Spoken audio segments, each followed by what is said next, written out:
Hello, my name is Malik Carrington, and welcome to another edition of the Family Budget Fisherman. As you see in the title, the name of this episode is my fishing lines and my rig setups.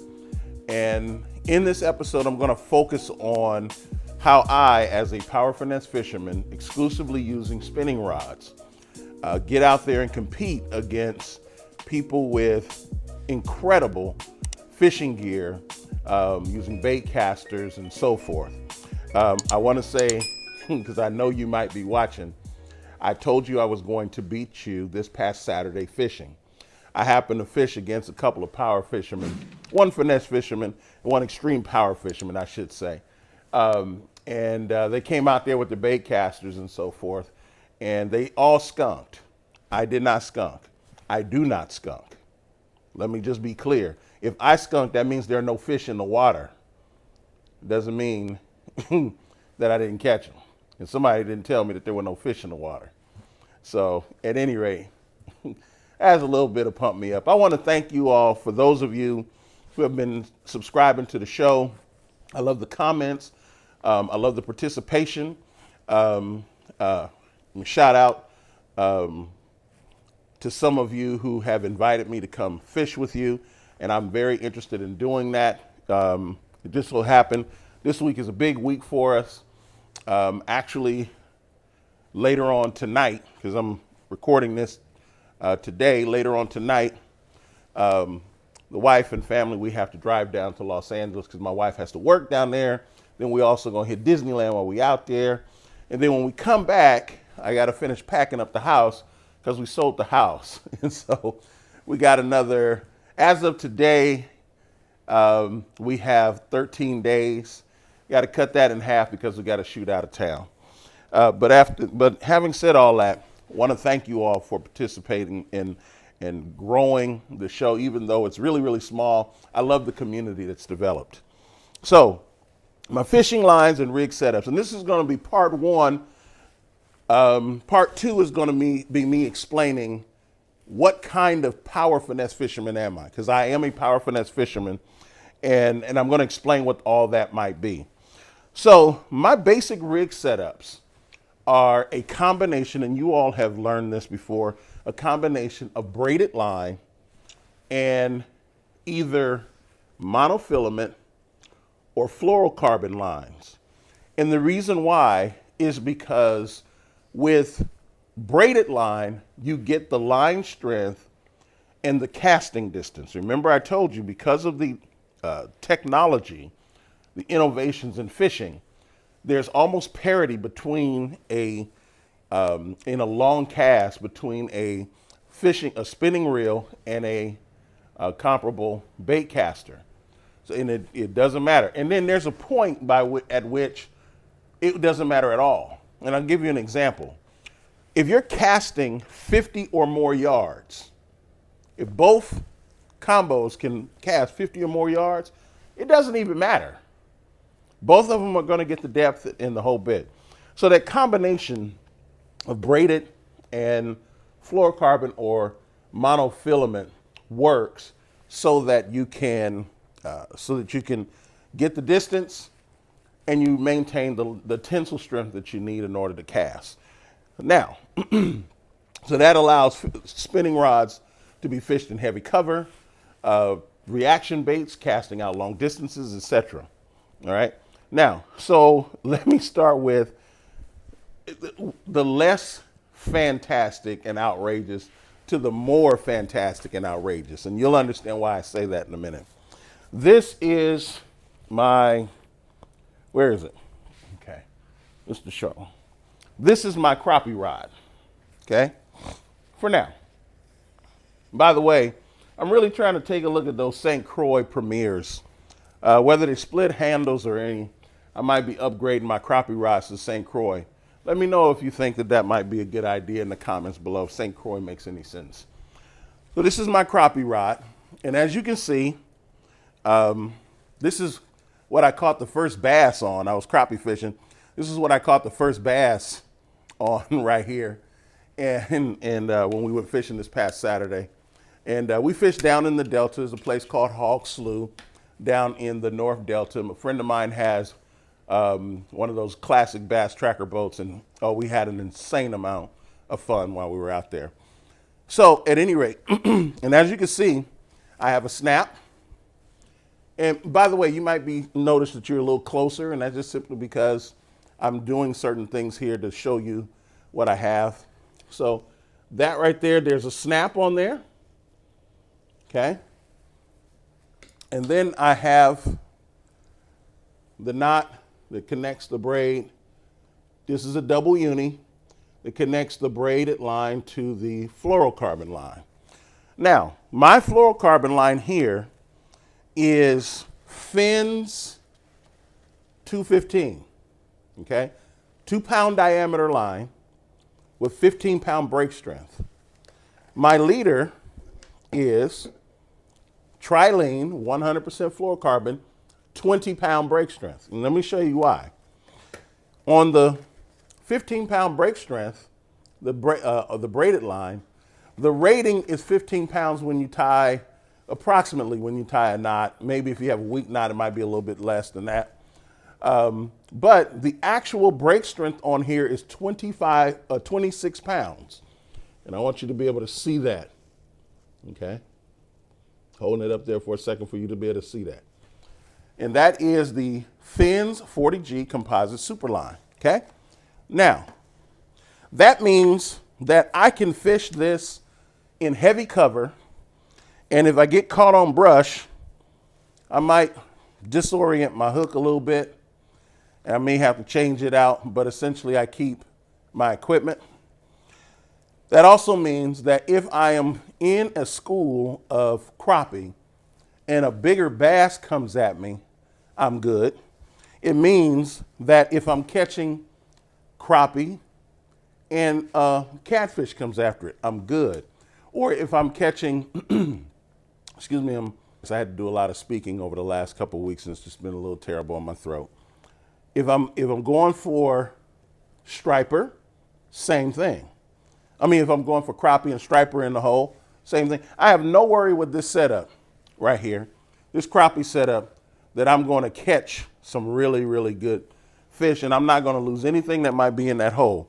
As a multi-species fisherman, you have to maintain the understanding that you may not be in a hole that has the kind of fish that you are looking for, but it may have the kind of fish that you're willing to keep. Okay? So that's that goes for, that setup goes for all of my crappie rods. They're all set up the same way. Certain conditions I make certain changes, but that's basically the way they're set up. Now, that's probably the most fantastic, to be honest with you. Let me go back. Here's my reaction rod. This is what I throw my crankbaits on. And by the way, I want to tell you I got some nice little deals that I picked up on 13 Fishings. I got this for free. I think this is like a $6 bait. I got this for free because I paid for these for free. I mean, I paid for these and I got that for free. But if I'm throwing that crankbait and I'm throwing it really, really deep, really long, this is my crankbait rod or my reaction bait rod. It has Fins 645. I want you to see that on there. 645 meaning 6-pound diameter, 45-pound break strength with a knot. It actually breaks at 61 pounds. Now, I want you to imagine this line is only 6 pounds in diameter compared to mono or fluorocarbon. But its break strength is at 61 pounds without a knot and 45 pounds approximately with a knot. Okay?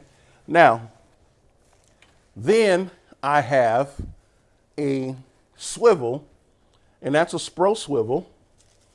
Spro swivel here, the break strength on this Spro swivel is 50-pound braid. Wait a minute, let me make sure I have the right one. Nope, that's not that one.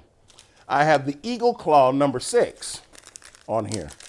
And you can see it based upon the snap. What I did was I took the swivel and snap, I dismantled the swivel from the snap and put the line through it.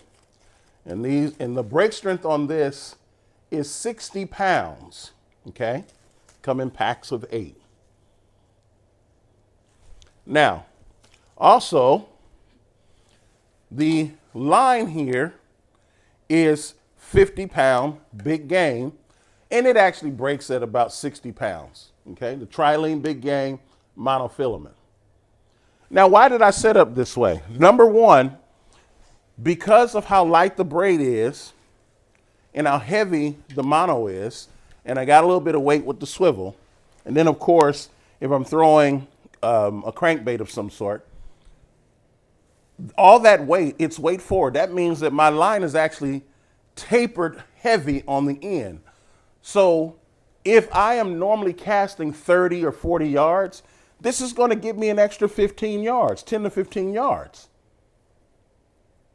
That's the method in this madness. And because it's a reaction bait, I need, because of all this heavy braided line, the mono gives me shock absorption because it stretches.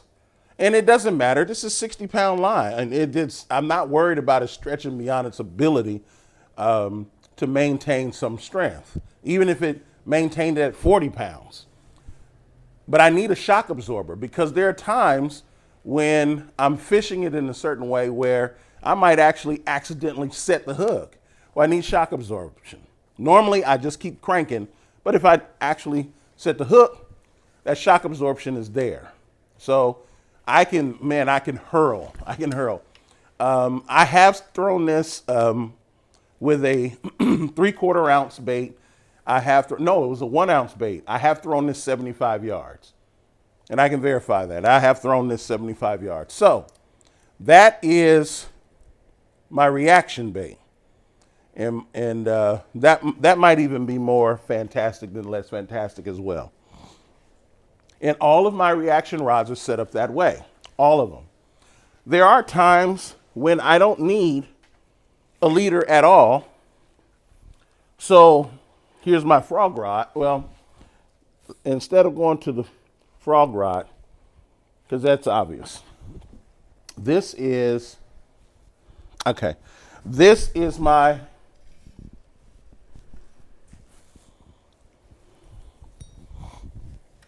this is my medium heavy. Okay, so I use this rod a lot when I'm throwing baits like I'm throwing medium size to large size tubes, crawls, etc. I'm throwing swim baits and so forth, and I'm in stained water. Most of the water here in the Sacramento region is stained. So I'm in stained water. I'm going to throw this out there with no leader. As you can see, there's no leader. This is the braided line on here. It's Fins 40G 645. By the way, let me add, I'm not sponsored by any of these companies. If you've been on my page, you might see why. I don't have enough social media or access that they might even notice I'm there. Although I do know, I am acquainted with the owners. They know me by name, I know them by name. But that's because they had often come to the Sportsman's Expo shows that come here once a month in January. And they didn't come this year, but they've been here in past years, and I bought directly from them 2 years in a row. Now, having said that, that's what's outfitted here, okay? And I will, if I'm in stained to dirty water, I don't really need a leader at all, except for if I am in places with a lot of rocks. Then I'll put a leader on there. But other than that, I tend not to put a leader on there. I throw straight braid, and it has a snap. This is a Spro snap. It breaks at 50-pound break strength, as you can see there. Okay, it's just a snap, nothing else is on it.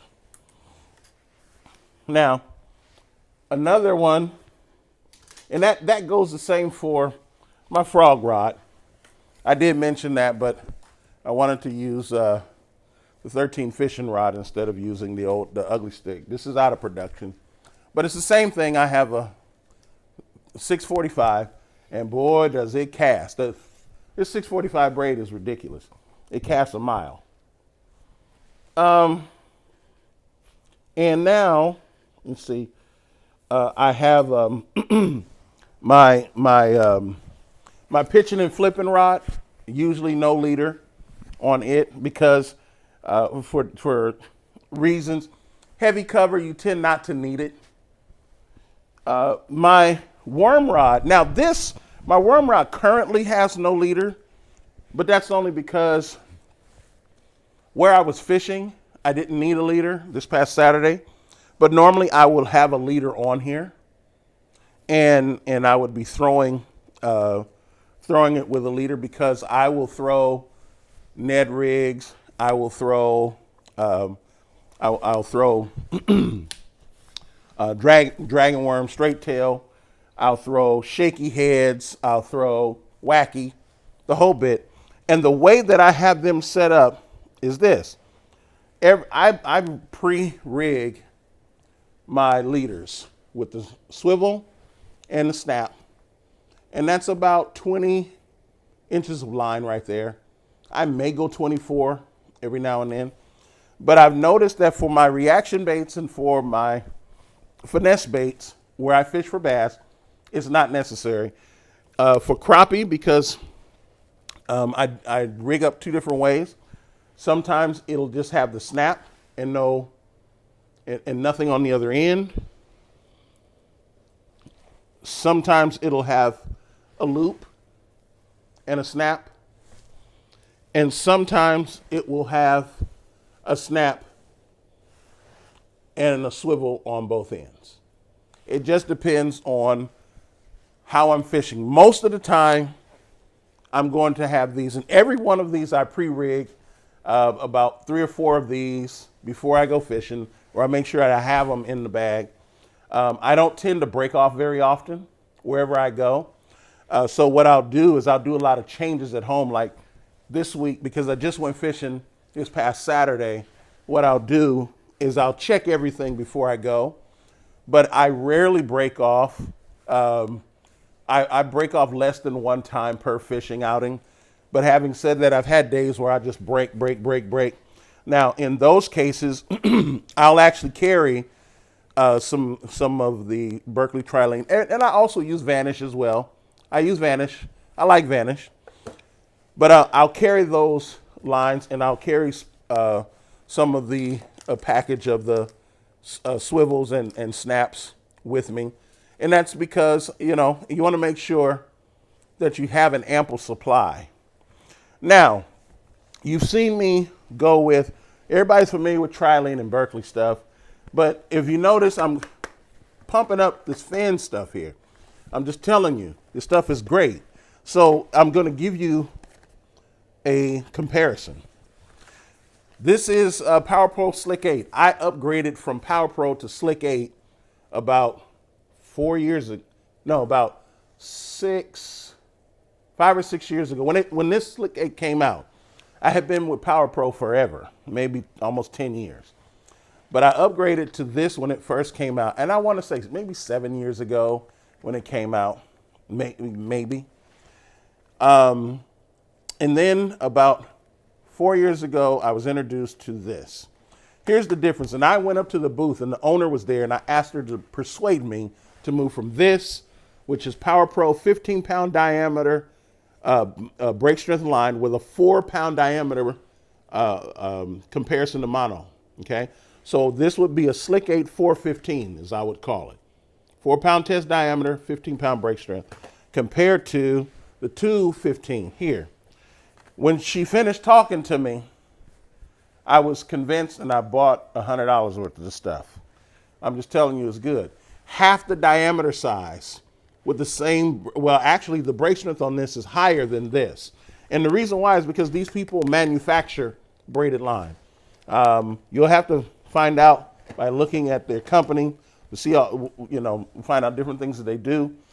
But they've been in the braided line manufacturing business, and they put all their best stuff into this, and they have other brands. They have, for example, they do Wind Tamer is another brand that they have, but I'm stuck on 40G because of the line size diameter. So that's my basic setup for everything, for everything.